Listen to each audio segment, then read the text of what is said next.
Assalamualaikum warahmatullahi wabarakatuh. Nama saya Katlia Tasya Adela dengan NIM 141911133011.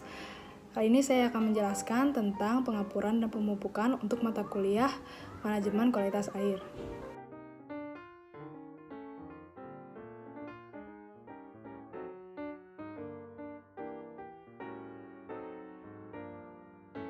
Kondisi kualitas air suatu perairan yang baik sangat penting untuk mendukung kelulus hidupan organisme yang hidup di dalamnya.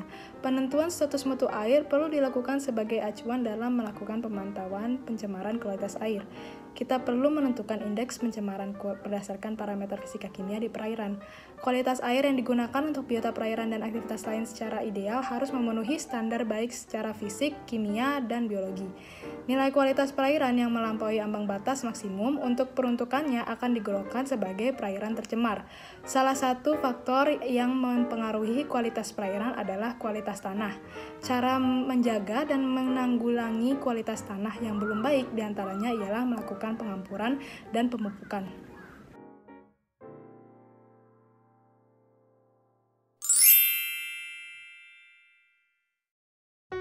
Perlakuan tanah dasar tambak pada fase persiapan sebelum pengisian air diantara lain ada pengeringan, pembuangan sedimen, pengapuran, desinfeksi tanah, dan pemupukan. Langkah pertama yaitu pengeringan atau drying dasar kolam bertujuan untuk menurunkan kandungan air tanah sehingga udara dapat masuk ke dalam pori-pori tanah.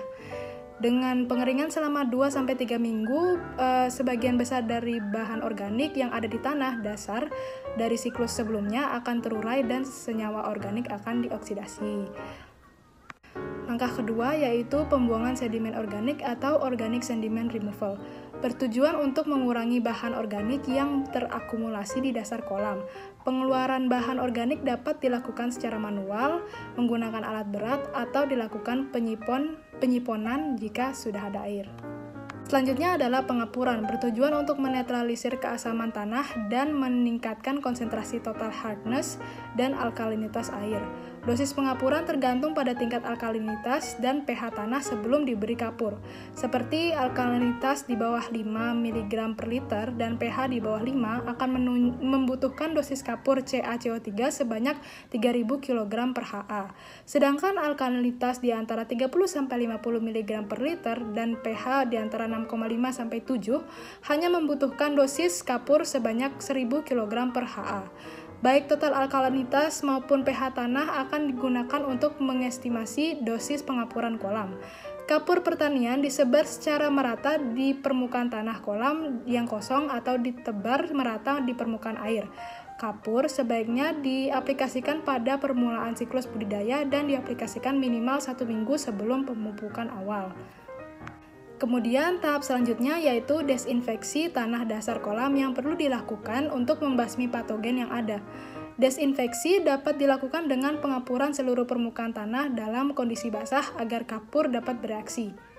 Dan tahap yang terakhir adalah pemupukan dasar kolam yang perlu dilakukan untuk meningkatkan produktivitas alami serta merangsang pertumbuhan bakteri. Pupuk urea dapat ditebar di atas tanah kolam 200-400 kg per hektar untuk mempercepat dekomposisi tanah organik karena nitrogen dalam pupuk urea akan digunakan oleh bakteri untuk mengoksidasi senyawa organik, terutama untuk tanah kolam yang tidak bisa kering.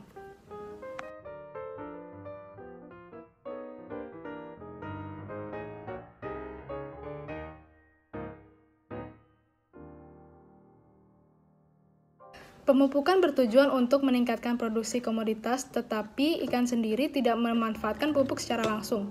Pupuk yang diberikan ditujukan untuk memasok unsur hara yang sangat diperlukan seperti nitrogen, fosfor, dan kalium. Pemberian nutrisi yang baik sangat penting untuk kesuksesan dan kelangsungan industri aquaculture terkait ekonomi, kesehatan ikan, kualitas produk, dan upaya meminimalisir polusi lingkungan. Pupuk kimia atau anorganik seperti urea, SZA, TSP, dan lain-lain. Pupuk anorganik memiliki beberapa kelebihan, diantaranya mampu memberikan efek lebih cepat dan memiliki bentuk fisik yang lebih praktis dan menarik.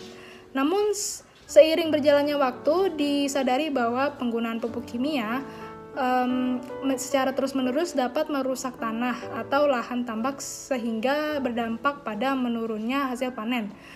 Penggunaan pupuk anorganik secara kelanjutan berdampak langsung pada pertumbuhan komoditas.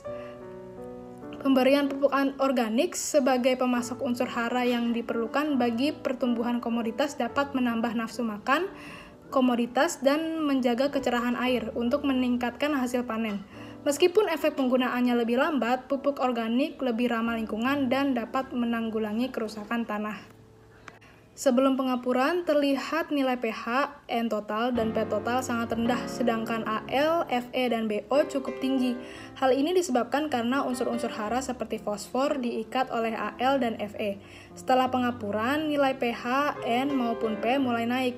Naiknya pH tanah yang disebabkan oleh kapur adalah untuk menaikkan pH tanah sekaligus dapat membebaskan N dan P dari ikatan Al dan Fe.